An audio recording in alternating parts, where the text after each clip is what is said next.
Hello everyone, स्वागत है आप सभी लोगों का इस वीडियो में वर्कशॉप कैलकुलेशन का जो लेवल 2 के क्वेश्चन है उसको मैं सॉल्व कराऊंगा। और यह वीडियो जो CITS बच्चे कर रहे हैं, जो CTI कर रहे हैं, उनके लिए काफ़ी इम्पॉर्टेंट है। तो चलिए शुरू करते हैं इस वीडियो को।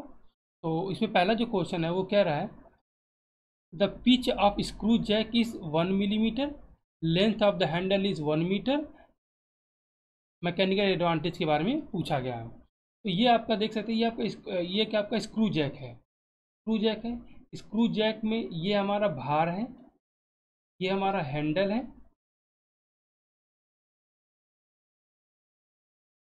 ये हमारा क्या, ये हमारा भार है, ये हमारा हैंडल है। इस हैंडल पे ही हम लोग क्या करेंगे, एफर्ट को लगाएंगे। ये हमारा क्या है, ये हमारा स्क्रू है। ये दिख रहा है आप लोगों को, एक सिलेंडर जिसपे थ्रेड कटे हुए हैं, चूड़ी जो कटी हुई है, स्क्रू है। और इसका जो पिच होता है, जो पिच होता है इसका, दो क्रमागत जो थ्रेड्स होते हैं, उनके आइडेंटिकल पॉइंट्स के बीच की जो दूरी होती है वो क्या पिच कहलाती है। पिच बेसिकली क्या है, तो पिच क्या है कि ये आपका जब एक चक्कर आपका, जब आपका ये जो स्क्रू दिख रहा है, तो जब ये स्क्रू आपका एक चक्कर यानी 360 डिग्री जब घूमता है, तो जितनी दूरी या ऊपर या नीचे चलता है वही हमारा क्या होता है, ये हमारा पिच होता है। हाँ, और क्या बाकी ये लेग है, ये इसका नट है, ये इसका स्क्रू है। तो क्वेश्चन चलिए सॉल्व कर देते हैं। क्वेश्चन क्या कह रहा था, क्वेश्चन में क्या कह रहा था, आपको दिया क्या गया है, एल दिया गया है। एल दिया क्या गया, एल दिया। एल क्या है, ये जो आपका हैंडल उसकी लंबाई दे रखी है। पी क्या है, पिच है। डी क्या है, डी आपका क्या है, ये आपका डिस्टेंस है। जो स्क्रू कितना डिस्टेंस चलेगा ऊपर की ओर, वो क्या होगा हमारा, वो वो आपका क्या हो जाएगा, डी हो जाएगा। तो डी हो जाएगा। तो आपको जो दिया क्या गया है, डी आपको जो दिया गया है, डी यहाँ पर क्या है, डी का जो फार्मूला लिखा है, डी बराबर है एन इंटू पी। यहाँ पर एन क्या है, जो आपका है number of starts in a screw, screw में कितने स्टार्ट हैं आपके पास। पी क्या है, पी आपका पिच है। पी आपका क्या है, पी आपका पिच है। तो डिस्टेंस कितना मूव करेगा, एन इंटू पी। एन क्या है, जब एन कुछ भी नहीं दिया गया है तो एन को हम लोग एक मान के चलते हैं। तो पी कितना है, पी आपका दिया गया था 1 मिलीमीटर। तो 1 मिलीमीटर क्या करते हैं, 10⁻³ से जब मल्टीप्लाई कर दे तो मीटर दे दिया, मीटर के रूप में आ जाएगा। तो हमें पता है जो मैकेनिकल एडवांटेज होता है, ये ये आपका जो मैकेनिकल एडवांटेज है,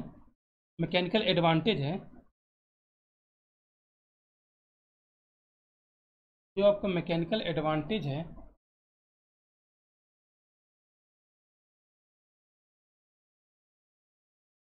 जो मैकेनिकल एडवांटेज है, ये क्या होता है, distance moved by the effort but a distance moved by the weight. मतलब क्या है कि एफर्ट कितना मूव कर रहा है और वेट आपका कितना मूव कर रहा है ऊपर की तरफ। तो ये क्या हो जाएगा, आपका मैकेनिकल एडवांटेज हो जाएगा। तो हमें पता है कि जब एक चक्कर, हमें ये पता है कि आपका अगर ये हैंडल है, ये मान लेते हैं ये उसका एक्सिस है, और इस एक्सिस से ये जो हैंडल यहाँ पर लगा हुआ है, एक्सिस से यहाँ पर हैंडल है, उसकी लंबाई एल है। तो जब ये एक चक्कर रोटेट करेगा तो जो दूरी कितनी चलेगा, ये दूरी कितना चलेगा भाई, ये सर्किल का निर्माण करेगा तो दूरी कितनी हो जाएगी, 2π L के बराबर होगी बटे, ये हमने लिख दिया है 2π L के बराबर, 2π L के बराबर। जब ये चक्कर लगाएगा तो आपका स्क्रू भी क्या करेगा, वो भी मूव करेगा। तो कितना मूव करेगा, जितना उसका पिच या होगा, जितना उसका पिच या बोल सकते हैं ये जो डी होगा, यही तो मूव करेगा। और डी किसके बराबर, डायरेक्टली पिच के बराबर हो गया। तो हमने क्या कर दिया, इसको रख दिया 2 × π का मान 22/7 रख दिया, और 1/, इतना कर दिया। तो जो हमारा आंसर कितना आ रहा है, 6285 आ रहा है, 6285 आ रहा है। तो हमारा क्या हो जाएगा ऑप्शन नंबर, तो ये मिलेगा, ये आपका क्या हो जाएगा, ये आपका क्या हो जाएगा, सही हो जाएगा। आगे बढ़ते हैं दूसरे क्वेश्चन में। बाकी ये मैंने लिख दिया है कि स्क्रू जैक क्या आता है। स्क्रू जैक एक तरह बेसिकली एक साधारण मशीन है इसका उपयोग कारों या भारी वाहनों को उठाने में किया जाता है। आप लोग इसको कहीं ना कहीं देखे जरूर होंगे। इसमें एक लंबी स्क्रू रॉड होती है, ये आपकी क्या है, ये आपकी स्क्रू रॉड है, ये आपकी स्क्रू की रॉड है। और जो थ्रेडेड ब्लॉक भी, ये आपका थ्रेडेड ब्लॉक है, ये थ्रेडेड ब्लॉक है और एक हैंडल से होकर गुजरती है, ये आपका हैंडल है। सिंपल है ये। दूसरे क्वेश्चन को देखते हैं। दूसरे क्वेश्चन में क्या करा, ये बेसिकली क्या है, ये तो एक डायग्राम है, इसमें से हमें निकालना है जो अननोन है। अननोन क्या है, डीसी अननोन है हमारा। जो डीसी दिख रहा है आप लोगों को, जो एक्स है वही आपका अननोन है। तो इसको सॉल्व करने के लिए क्या है, तो सिंपल है, इसमें ज़्यादा वो नहीं है। समकोण त्रिभुज ABC में देखते हैं हम लोग। जो समकोण त्रिभुज ABC बन रहा है, जैसे समकोण ABD, सॉरी गलती हो गई, ABD में देखेंगे तो हम लोग क्या ले सकते हैं भाई, ये एंगल कितना है आपका, ये एंगल 60 डिग्री है। तो क्या ले सकते हैं, 10 60 बराबर परपेंडिकुलर अपॉन बेस, लंब बटा आधार होता है। तो परपेंडिकुलर आपका कितना है, BD है। ये जो डिस्टेंस है, ये डिस्टेंस कितनी है, ये डिस्टेंस कितनी है आपकी BD है। और आधार कितना है, Y है। मान लिया आधार कितना है, Y है, ये कितना ही हो जाएगा। BD को हम लोग क्या सकते हैं, BD जो है, ये जो डिस्टेंस BD है, उसको हम लोग क्या ले सकते हैं, BC प्लस DC के बराबर लिख सकते हैं। BC प्लस DC बोले, BC प्लस CD बोले, बात एक ही है, बटे AB।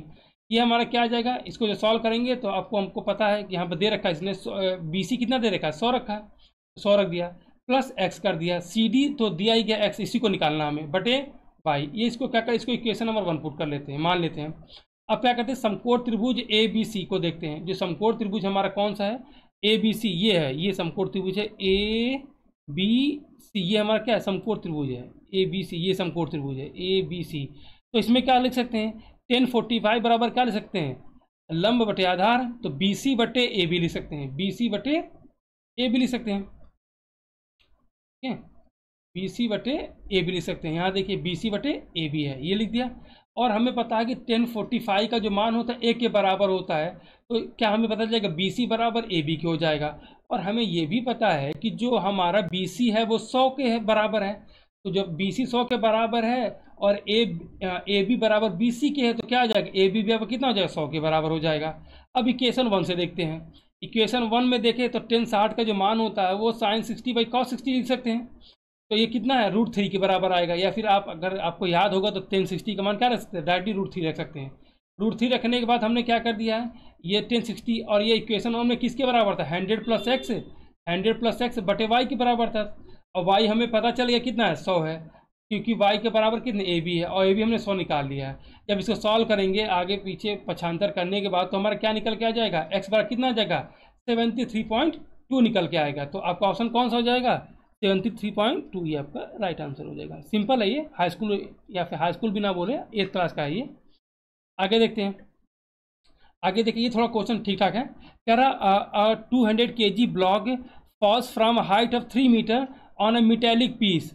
The metallic piece is compressed and brought back to rest it in a distance of 40 millimetre. Calculate the average force exerted on the metallic piece. कहने का क्या मतलब है, ये आपका एक मेटेलिक बॉल है, ये कितनी दूरी रखा है, ये ग्राउंड से आप देख सकते हैं, ये ग्राउंड से 3 मीटर की दूरी पर रखा गया है।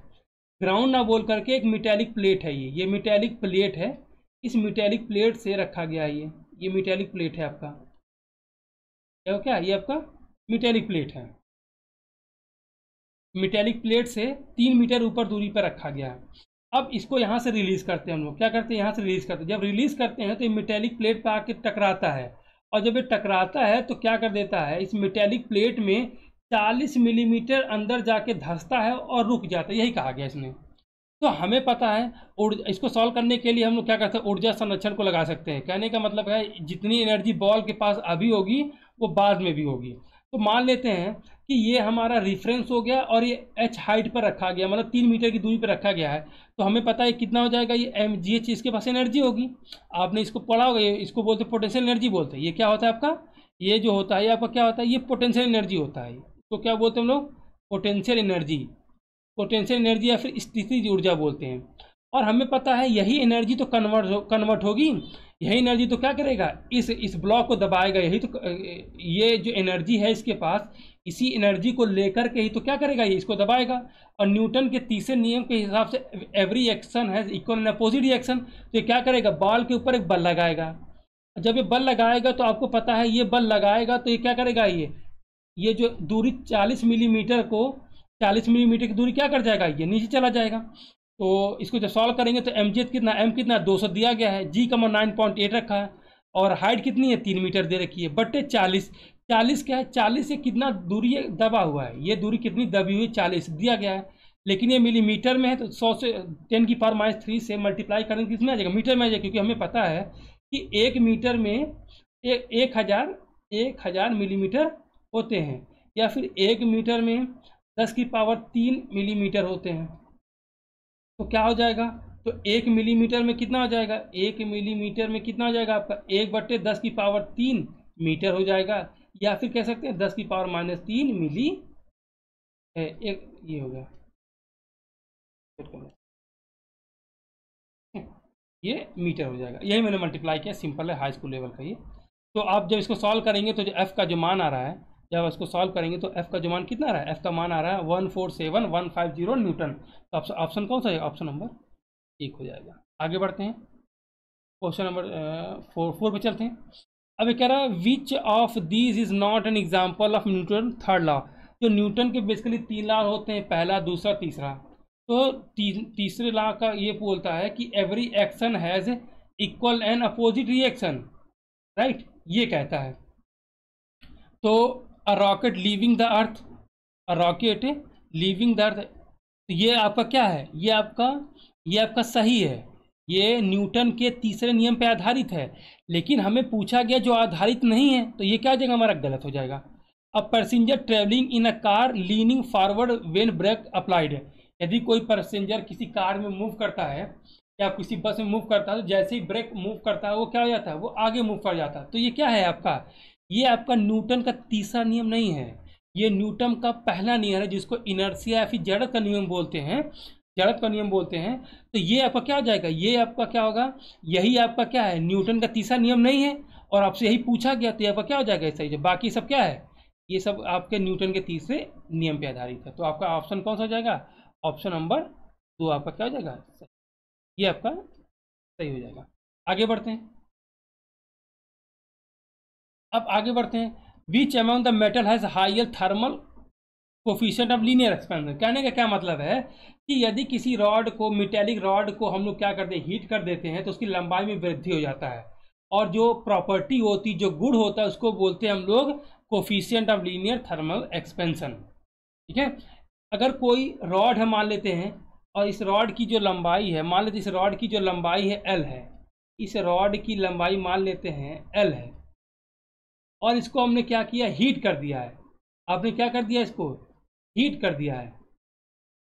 तो हीट जब कर देते हैं तो इसमें एक्सपेंशन होता है, यानी इसकी लंबाई में क्या है, वृद्धि हो जाती है। मान लेते हैं लंबाई में जो वृद्धि कितनी होगी, डेल्टा हो गई। तो डेल्टा जो लंबाई में वृद्धि का जो फार्मूला होता है वो alpha delta T into L होता है। डेल्टा टी का एक टेम्परेचर डिफरेंस होता है। मान लेते हैं शुरू में रॉड का टेम्परेचर 20 था, 20 डिग्री सेल्सियस था, बाद में इसका टेम्परेचर कितना हो गया है, 80 डिग्री सेल्सियस हो गया। तो डेल्टा टी कितना हो जाएगा आपका, डेल्टा टी हो जाएगा 80 माइनस 20 बराबर कितना हो जाएगा, 60 डिग्री सेल्सियस हो जाएगा। एल क्या है, एल इसकी प्रारंभिक लंबाई है। तो ये हो जाएगा आपका। इसका मात्रक देखेंगे तो अल्फा बराबर delta by delta T into L हो जाएगा। तो मात्रक कितना हो जाएगा भाई, डेल्टा भी तो लंबाई है, तो इसका मात्रक मीटर ले लेते हैं। टेम्परेचर चेंज क्या कर लेते हैं, केल्विन ले लेते हैं, और आपका जो लेंथ है वो भी क्या है, मीटर। तो ये इसका मात्रक हो जाएगा। और आपको ऑप्शन पूछा गया है कि किसका ज़्यादा है, अल्फ़ा सबसे ज़्यादा किसका, वही आपका सही होगा। ठीक है, ये मैंने इंटरनेट से निकाला है। तो लेड का कितना है आपको दिख रहा है, 28.9 है। एल्युमिनियम का 21 से 24 है। पीतल यानी ब्रास का 18.7 है। और सिल्वर यानी चांदी का 19.5। तो सबसे ज़्यादा किसका है, लेड का है। इसका मतलब ये है कि अगर एक लेड की रॉड लेंगे आप लोग, और जब इसको गर्म करेंगे तो उसमें एक्सपेंशन ज़्यादा होगा। आगे चलते हैं। The fusibility is one of the properties of the which metal has the highest melting point. तो कौन सा आइटम मेटल है जिसमें आपको क्या है, सबसे ज़्यादा हाईएस्ट मेल्टिंग टेम्परेचर मिलता है। और आपको पता भी होगा, सिंपल सा क्वेश्चन है, ये आपका टंगस्टन होगा। ये क्या होगा आपका? टंगस्टन होगा, ये टंगस्टन होगा। इसीलिए हम लोग क्या करते हैं, जो फिलामेंट होते हैं वो टंगस्टन का ही बनाया जाता है। छठे क्या हो जाएगा? पहला हो जाएगा। आगे देखते हैं, आगे कह रहा है, आगे क्या कह रहा है, बॉयंसी इज डिफाइंड एज, जो बॉयंसी होता है वो क्या होता है, बॉयंसी क्या होता है बेसिकली, यदि कोई बॉडी किसी वाटर में अगर सबमर्ज या फिर किसी लिक्विड में सबमर्ज किया गया है, तो उस बॉडी को एक बल ऊपर की दिशा में लगा, एक बल उसके ऊपर कार्य करता है, जिसकी दिशा हमेशा ऊपर की तरफ होती है। जिसकी जो दिशा होती है वो हमेशा ऊपर की तरफ होती है, जो दिशा होती है हमेशा ऊपर की तरफ रहती है। उसी को हम लोग क्या बोलते हैं? बॉयंसी फोर्स बोलते हैं, या फिर हिंदी में उछाल, उछाल या फिर उत्प्लावन बल भी बोलते हैं। तो ये होता क्या है, ये जो बल होता है, इस बल का जो मैग्नीट्यूड होता है, weight of liquid displaced by the body. अगर कोई बॉडी किसी लिक्विड में पूरी तरह से सबमर्ज्ड है या फिर आधा सबमर्ज्ड है, तो जितना ये लिक्विड का जितना वेट ये डिस्प्लेस करेगी, तो क्या हो जाएगा, उतना बल इस बॉडी के ऊपर लगा रहा होगा। उसी बल को क्या बोलते हैं हम लोग? उसको बोलते हैं बॉयंसी फोर्स बोलते हैं। ठीक है। तो मान लेते हैं कोई बॉडी है जिसका वॉल्यूम v है, तो जो बॉडी है अगर इसका वॉल्यूम v है, तो इसके अंदर जब जाएगी तो ये v वॉल्यूम ही तो डिस्प्लेस करेगी। और हमको पता है हमें वेट चाहिए होता है। वेट होता क्या है? वेट क्या होता है? मास इंटू ग्रेविटी तो वेट होता है। अब मास क्या होता है? डेंसिटी इंटू वॉल्यूम है। तो ध्यान रखिएगा, हमें जो डेंसिटी लेना है वो डेंसिटी बॉडी का नहीं लेना है, हमें डेंसिटी किसका लेना है? किसका लेना है? हमें वाटर का लेना है। क्यों? क्योंकि पूछा गया है weight of liquid displace by the body. ठीक है। तो हमें क्या करना है, जो डेंसिटी किसका लोगे आप लोग? वाटर का लोगे, ध्यान दीजिएगा आप लोग। और जो वॉल्यूम होगा वो वॉल्यूम किसका लोगे? वॉल्यूम इस बॉडी का लोगे। और जी क्या है? ग्रेविटी है। तो क्या हो जाएगा? तो इसका ऑप्शन कितना हो जाएगा? सातवें का पहला हो जाएगा। ठीक है, सातवें का पहला हो जाएगा। आगे देखते हैं, आठवें में क्या कह रहा है। ठीक है, ये क्या कह रहा है? आठवें में क्या कह रहा है? आठवें में कह रहा है फॉर द स्लो, आठवें में क्या कह रहा है? आठवें में क्या कह रहा है? For slow movements and the fine adjustment which type of screws are consider. ठीक है, ये कह रहा है इसमें। तो इसका आंसर क्या हो जाएगा? ये आपका क्या है? Differential screw, compound screw, hex screw और ब्रेड स्क्रू। बेसिकली क्या पूछा? जो धीमा संचालन, जो धीमा संचालन है, जो धीमा संचालन है, जो धीमा संचालन है, धीमा संचालन और बारीक समायोजन के लिए किस प्रकार के स्क्रू माने जाते हैं, इसको आपको बताना है। तो ये जो क्वेश्चन नंबर 8 है, इसका जो आंसर कौन सा देगा? डिफरेंशियल स्क्रू बोलते हैं इसको। क्या बोलते हैं? डिफरेंशियल स्क्रू बोलते हैं। इसका मैं फिगर नहीं लगा पाया। आगे देखते हैं, 9 देखते हैं। 9 भी सिंपल है, ये तो 5th और क्लास 6 का क्वेश्चन है। कह रहा है find the slope of line passing through the point है। स्लोप जो बेसिकली क्या होता है, स्लोप जो होता है उसको टेन थीटा से रिप्रेजेंट करते हैं। किससे? टेन थीटा ये स्लोप होती है। तो जो पॉइंट, जो लाइन कहाँ से पास करे? 0, -2 से पास हो रही। तो हमको पता है 0, -2 यहाँ पर होगी, है ना। तो आपको पता होना चाहिए क्या होता है। ये -1 होगा, ये -2 होगा, ये -3 होगा, ये -4 होगा। और ये 0, जिसको हम लोग क्या बोलते हैं? 0, ये ओरिजिन होता है। ये 1 होगा, ये 2 होगा, ये 3 होगा, ये 4 होगा। ये क्या होगा? ये 1 होगा, ये 2 होगा, ये 3 होगा, ये 4 होगा। इसी तरह से होंगे, ये 5 होगा। ये क्या हो जाएगा? ये -1 होगा, ये -2 होगा, ये -3 होगा, -4 होगा। तो सबसे पहले आप लोग देखोगे 0, -2। तो x क्या होता है? x जो 0 होता है वो x का कोऑर्डिनेट होता है। जो पहला कोऑर्डिनेट x का होता है और दूसरा किसका होता है? y का होता है। तो 0 हमारा कहाँ पर है? 0, 2 यहाँ पर होगा और 3, 0 यहाँ पर होगा। दोनों को क्या करेंगे? सीधी रेखा से क्या कर देंगे? लोग मिला देंगे, एक सीधी रेखा से मिला देंगे, तो हमारी लाइन बन जाएगी। और स्लोप क्या होता है? एक्स एक्सिस से काउंटर क्लॉकवाइज दिशा में, घड़ी की विपरीत दिशा में जो एंगल बनाता है वही तो आपका स्लोप होता है। तो हमें ये एंगल चाहिए थीटा। तो क्या करते हैं, ये डिस्टेंस हमको पता कितनी है? 3 है। ये डिस्टेंस कितनी है? 2 है। तो टेन थीटा बराबर कितना आ जाएगा? लंब बटे आधार मतलब 2/3 आ जाएगा। तो 2/3 को जो सॉल्व करेंगे तो कितना आ जाएगा, 0.666 होगा। तो आंसर क्या हो जाएगा आपका, ऑप्शन नंबर 2 होगा। तो 9 का कौन सा हो जाएगा, 9 का पहला हो जाएगा। आगे देखते हैं 9 के पास, 9 के बाद 10 को देखते हैं। 10 में देखो क्या कह रहा है,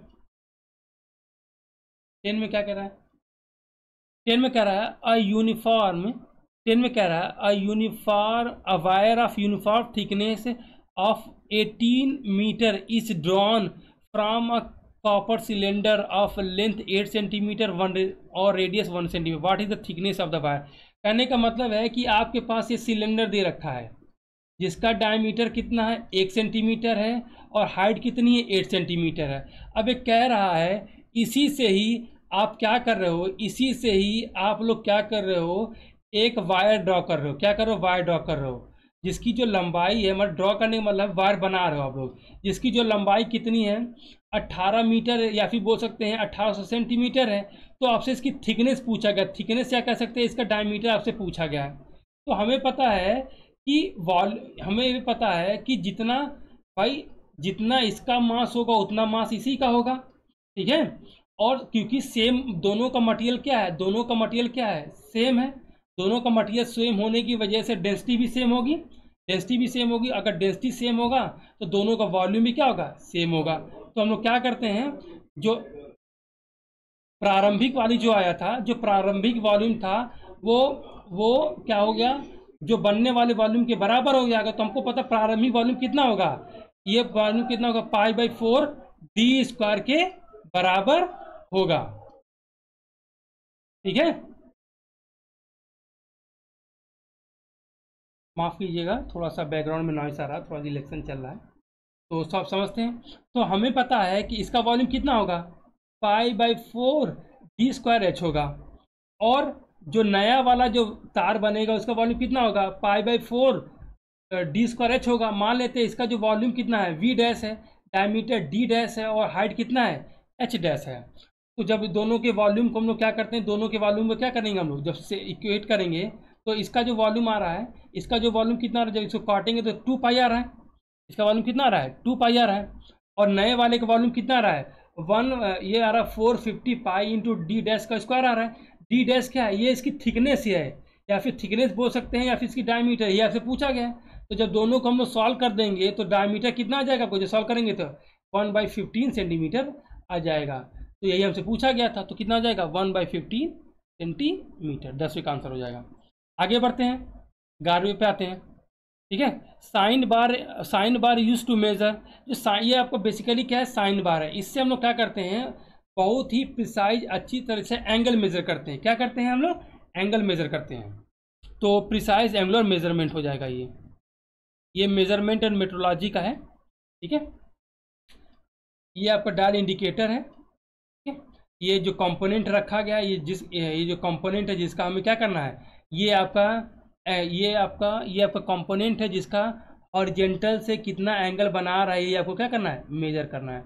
ये आपका स्लिप गेज होता है, ये क्या आपका स्लिप गेज है, ये आपका साइन बार है, ये इसका रोलर है, ये इसका क्या है, रोलर है। ये बेसिकली क्या है, क्या नाम है, ये हार्डन स्टील का बना होता है। 12वें पे आते हैं, 12वें में कह रहा है किस तापमान पे फ़ारेनहाइट और सेल्सियस दोनों स्केल समान मूल पे होंगे।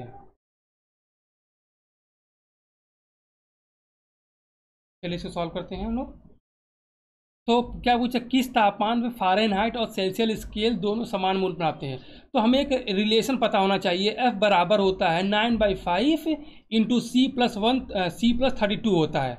मान लेते हैं कि दोनों टेम्परेचर, भाई दोनों का टेम्परेचर क्या होना चाहिए, सेम होना चाहिए। तो माने तो टेम्परेचर कितना है, x है। जब x को उसको सॉल्व करेंगे तो आगे पीछे करेंगे तो आ जाएगा -40 डिग्री सेल्सियस, आपका आंसर हो जाएगा। सिंपल है ये, और आपको रटा भी होना चाहिए। आ जाते 13वें पे, 13वें क्या करा, efficiency is the ratio of, जो इफिशियंसी होती है, बेसिकली इफिशियंसी कहीं पे भी आ जाए तो आपको क्या देखना होता है, आउटपुट बटे इनपुट। अगर परसेंटेज में चाहिए तो 100 से गुणा कर दीजिएगा, और कुछ नहीं है। तो power output upon power input, ये आपका क्या हो जाएगा, आंसर हो जाएगा। Power output upon power input हो जाएगा। आगे देखते हैं क्वेश्चन नंबर 14 को। For a floating body to be in stable equilibrium the centre of gravity, यदि कोई मान लेते हैं, कोई मान लेते कोई ये शिप है, ये कोई शिप है, ये आपका शिप है ये, और किसी वाटर में इस हाइट तक डूबा हुआ है। ये डूबा क्या मतलब तैर रहा है, ठीक है, डूबना भी बोला जाएगा, ये तैर रहा है, तो ये फ्लोटिंग बॉडी होगा। तो क्या होना चाहिए, ये आपका सेंटर ऑफ बॉयंसी है, मतलब कि जो बॉयंसी फोर्स यहाँ पर कार्य कर रहा होगा और सी जी यहाँ पर है, तो क्या होना चाहिए, अगर ये स्टेबल इक्विलिब्रियम में तभी करेगा जब इसका जो जो सेंटर ऑफ ग्रेविटी क्या होगा, वो क्या हो जाएगा, वो नीचे की तरफ होगा। सेंटर ऑफ ग्रेविटी क्या होगा, नीचे की तरफ होगा। तो कहने क्या मतलब है, तो आपसे कौन सा हो जाएगा, ये क्या हो जाएगा, 14 का आंसर कौन सा हो जाएगा, 14 का 1 आंसर हो जाएगा। इसीलिए आप लोग जब देखे होंगे जो कंटेनर होते हैं वो हमेशा क्या होते हैं, नीचे से भारी बनाए जाते हैं, ताकि क्या हो जाए, आपका आपका आपका तो मैं ये बता रहा था कि जो आपके जो शिप होते हैं वो हमेशा नीचे से क्या बनाते हैं, भारी बनाए जाते हैं, ताकि उसका जो सेंटर ऑफ ग्रेविटी हो क्या हो, ये नीचे खिसक आए। ठीक है। और एक क्वेश्चन और था, कभी ये पूछ लेता, जो मेटा सेंटर होता है, जो मेटा सेंटर होता है, मेटा सेंटर पूछ लेता, मेटा सेंटर, ठीक है, जो मेटा सेंटर होता है वो हमेशा पॉजिटिव होना चाहिए। क्या होना चाहिए, पॉजिटिव होना चाहिए। कहने का मतलब मेटा सेंटर कहीं यहाँ पर होगा, मेटा सेंटर क्या होगा, क्या होगा, यहाँ ऊपर की तरफ होगा। तो मेटा सेंटर क्या होना चाहिए, हमेशा ग्रेटर देन जीरो होगा। तो इससे बॉडी क्या होगी, या जो शिप हो गया होगा सेंटर क्या होगा, मेटा स्टेबल, यानी मतलब कि स्टेबल होगी, स्टेबल कंडीशन में होगी। होप करता हूँ कि आपको ये वीडियो समझ में आया होगा। अगर आपको वीडियो अच्छा लग रहा है तो इसको लाइक करें, और नए हो तो चैनल को सब्सक्राइब करते हैं। और थोड़ा सा बैकग्राउंड नॉइस आ गया होगा, इसके लिए क्षमा चाहता हूँ। मिलते हैं अगले वीडियो में, तब तक के लिए धन्यवाद।